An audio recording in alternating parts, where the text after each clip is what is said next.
اور پاکستان میں بے روزگاری بھی ختم ہو جائے گی. ہمارے نوجوان بہتر مستقبل کے لیے اپنی تعلیم اور اپنی صلاحیتوں کو بروئے کار لا سکیں گے اور پاکستان دنیا کے اندر ان نوجوانوں کی ذہانت کا فائدہ اٹھاتے ہوئے ایک انفارمیشن پاور کے طور پہ پہچانا جائے گا. ہم ایک ایٹمی طاقت ہیں، لیکن اب ہماری اگلی منزل یہ ہے کہ ہم نے پاکستان کو ڈیجیٹل دنیا کے اندر ایک انفارمیشن پاور بنانا ہے اور اس کے لیے تعلیم کو عام کرنا ہے، نوجوانوں کو کمپیوٹر کے سکل دینے ہیں. اور اس حوالے سے وزیر اعظم عنقریب اس لیپ ٹاپ سکیم کا دوبارہ اجرا کر رہے ہیں کہ ہمارے ہر نوجوان کے ہاتھ میں جو یونیورسٹی میں پڑھ رہا ہے وہ ڈیجیٹل انسٹرومنٹ آئے، لیپ ٹاپ آئے، جس کے ذریعے وہ ڈیجیٹل اکانومی کا ایک پروڈکٹیو ممبر، ایک کارآمد ممبر بن سکے اور وہ دنیا کے اندر پاکستان کا جھنڈا ڈیجیٹل اور انفارمیشن دنیا کے اندر اونچے سے اونچا لہرا سکے. یہ حکومت ایک کولیشن حکومت ہے اور ہم وزیر اعظم شہباز شریف کی قیادت میں کوشش کر رہے ہیں کہ تمام فیصلوں کو اتفاق رائے سے کیا جائے. جب کولیشن ہوتی ہے تو اس کے فائدے بھی ہوتے ہیں اور اس کے کچھ نقصانات بھی ہوتے ہیں، اس لیے کہ فیصلہ سازی کرنے کے لیے آپ کو اتفاق رائے پیدا کرنے کے لیے وقت لگتا ہے، لیکن اس کا فائدہ یہ ہوتا ہے کہ اس کے فیصلوں کی ایک وسیع البنیاد سپورٹ ہوتی ہے. اسی لیے وزیر اعظم شہباز شریف نے ہمیشہ اپنے کولیشن پارٹنرز کو ہر فیصلے کے اندر شریک کیا ہے. پاکستان میں جو بھی پالیسی کا فیصلہ ہوتا ہے اس کے اندر تمام کولیشن پارٹنرز شریک ہوتے ہیں. بجٹ کی تیاری کے موقع پر بھی تمام کولیشن پارٹنرز کو شریک رکھا گیا اور کابینہ جس نے بجٹ کی منظوری دی اس میں تمام کولیشن کے ممبر شریک تھے اور ان سب کی اتفاق رائے سے بجٹ کی منظوری دی گئی. اسی طرح جو ترقیاتی بجٹ ہے اس میں بھی نیشنل اکنامک کاؤنسل منظوری دیتی ہے اور نیشنل اکنامک کاؤنسل کے اندر سندھ کے وزیر اعلیٰ بھی شریک ہوتے ہیں، بلوچستان، پنجاب، کے پی، ہر صوبے کی نمائندگی ہوتی ہے اور جو ترقیاتی بجٹ ہے اس کو حتمی شکل تمام صوبوں کے وزراء اعلیٰ کی تائید اور منظوری کے ساتھ دی گئی ہے. لہٰذا حکومت ہمیشہ کوشش کرتی ہے کہ ہر فیصلے کو اتفاق رائے کے ساتھ کیا جائے اور جب فیصلے اتفاق رائے کے ساتھ کیے جاتے ہیں تو وہ سب کی ذمہ داری ہوتی ہے کہ سب ان فیصلوں کا پہرا دیں اور ان فیصلوں کو برابر کی اونرشپ دیں. جہاں تک پاکستان میں پچھلے سال کلائمیٹ ڈیزاسٹر آیا تو وفاقی حکومت نے وزیر اعظم شہباز شریف کی قیادت میں صوبہ سندھ اور صوبہ بلوچستان کے اندر اپنے تمام تر محدود وسائل کے باوجود اس میں غیر معمولی طور پہ وفاقی حکومت نے 80 ارب روپے سے زیادہ بے نظیر انکم سپورٹ پروگرام کے ذریعے سندھ اور بلوچستان کے سیلاب متاثرین کو براہ راست مدد دی. اسی طرح این ڈی ایم اے کے ذریعے بھی تقریباً 15 سے 20 ارب روپے کی پریکیورمنٹ کر کے وہاں پر ٹینٹس اور جو ضرورت کی اشیاء تھیں انہیں پہنچایا گیا. اسی طرح جو غیر ملکی امداد آئی تھی اس میں بھی ان صوبوں کو بھرپور طور پر اس امداد کا رخ وہاں پر موڑا گیا اور وفاقی اداروں نے اور صوبائی حکومتوں نے مل کر بے مثال طریقے سے وہاں پر بحالی کا کام کیا اور وہاں پر لوگوں کو دوبارہ اس سیلاب سے نکلنے میں مدد دی. جناب خرم دستگیر صاحب خود وہاں پر پیش رہے اور ان کی قیادت کے اندر پاور ڈویژن اور پاکستان کی تمام ڈسکوز چاہے وہ سندھ کی تھیں چاہے وہ بلوچستان کی تھیں، انہوں نے ریکارڈ مدت کے اندر ٹرانسمیشن لائنز اور گرڈ سٹیشنز کو دوبارہ بحال کر کے وہاں کے عوام کو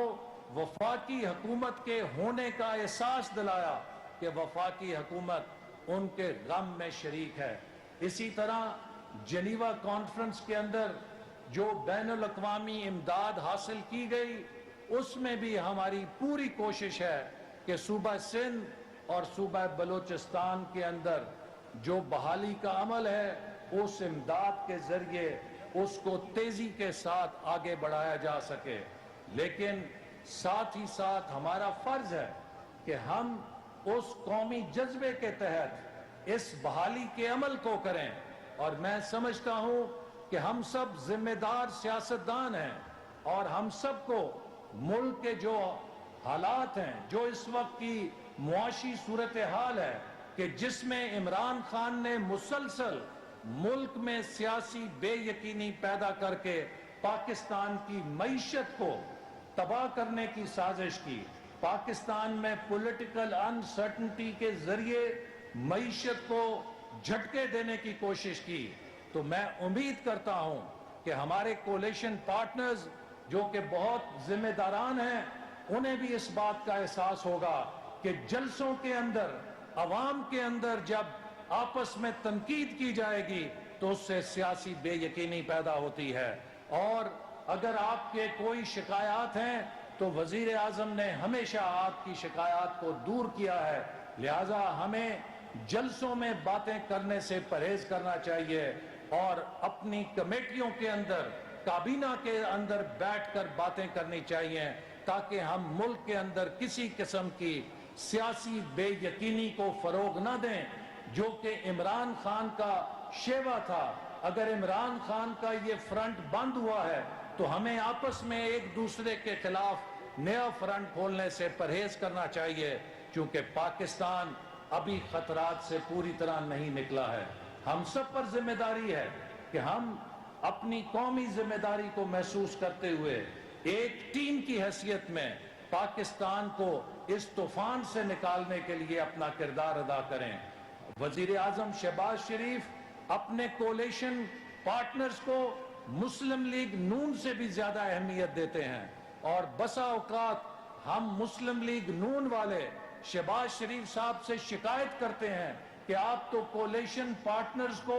ہمارے اوپر بھی زیادہ اہمیت دیتے ہیں، اور ہمیشہ وہ یہ سمجھاتے ہیں کہ ہمیں اس وقت جو ملک کے حالات ہیں ان کے پیش نظر اس خاندان کو، اس گلدستے کو سنبھال کے رکھنا ہے، اکٹھا رکھنا ہے، تاکہ پاکستان کو ہم ان طوفانوں سے نکال کر ساحل کی طرف لے کر جا سکیں۔ لہٰذا میں یہ بات کہنا چاہتا ہوں کہ ہماری کوشش ہے کہ ہم پاکستان کے تمام صوبوں کو ایک آنکھ سے دیکھیں، اور کبھی نہ وزیر اعظم شہباز شریف کے ذہن میں، نہ اس حکومت کے کسی وزیر کے ذہن میں یہ بات آئی ہے کہ ہم کسی بھی صوبے کے خلاف کوئی ڈسکریمنیشن کریں۔ یہ قومی حکومت ہے، یہ قومی جرگہ ہے، اور ہم قومی جذبے کے ساتھ پاکستان کی خدمت کرنے کی کوشش کر رہے ہیں، اور اسی جذبے کے ساتھ دیگر وزراء بھی، دیگر جماعتوں کے وزراء بھی، پیپلز پارٹی کے وزراء جو بلوچستان سے جماعتیں ہیں، ایم کیو ایم کے وزیر، جے یو آئی کے جو جماعتیں ہمارے ساتھ کابینہ میں شریک ہیں، ہم ایک خاندان کے ماحول میں بیٹھ کر پاکستان کے مسئلوں کو حل کرنے کے لیے اپنی بہترین صلاحیتوں کو استعمال کرتے ہیں۔ لہٰذا مجھے یقین ہے کہ انشاءاللہ تعالی یہ جو گلدستہ اس وقت ایک قومی حکومت کی صورت میں ہے، یہ پاکستان کو ان بحرانوں سے لے کر جائے گا، اور اس کے بعد ہم الیکشن میں جائیں گے، اور الیکشن میں پاکستان کے عوام کو چوز کرنا ہوگا کہ وہ کسے منتخب کرنا چاہتے ہیں، اور مجھے یقین ہے کہ اگلے الیکشن میں پاکستان کے عوام مسلم لیگ نون کو وہی مینڈیٹ دیں گے جو انہوں نے 2013 میں مسلم لیگ نون کو دیا تھا، کیونکہ اس وقت اگر پاکستان میں ترقی کی کوئی جماعت ہے تو وہ مسلم لیگ نون، اور اگر کوئی ترقی کا ویژن ہے تو وہ ہمارے قائد نواز شریف کا ویژن ہے، جو پاکستان کو ایشیا کا ٹائیگر بنانا چاہتے تھے، جو پاکستان کو ایٹمی قوت کے بعد ایک اقتصادی قوت بنانا چاہتے تھے، جس کی پالیسیز، جس کے منصوبے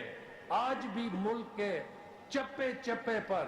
اس بات کی گواہی دے رہے ہیں کہ جو ویژن ان کا تھا یا جو ویژن مسلم لیگ نون کا تھا،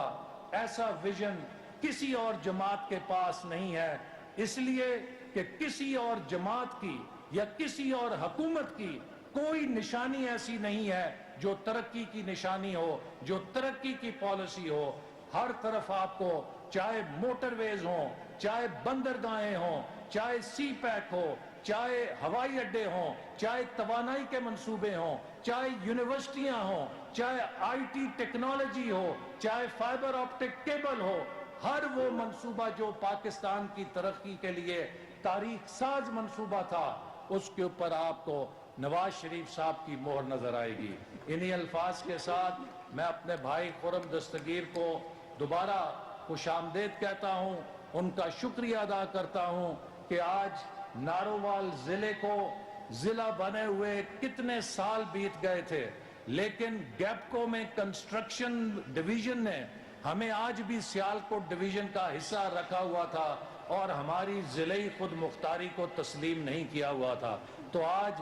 گیپکو کی کتابوں میں نارووال ضلع آج کے دن آزاد ہو رہا ہے، تو میں اس بات پہ ان کا شکریہ ادا کرتا ہوں۔ اور اب نارووال کے ضلع میں لوگوں کو ان کے جو ایل ٹی پروپوزلز ہیں یا مینٹیننس اور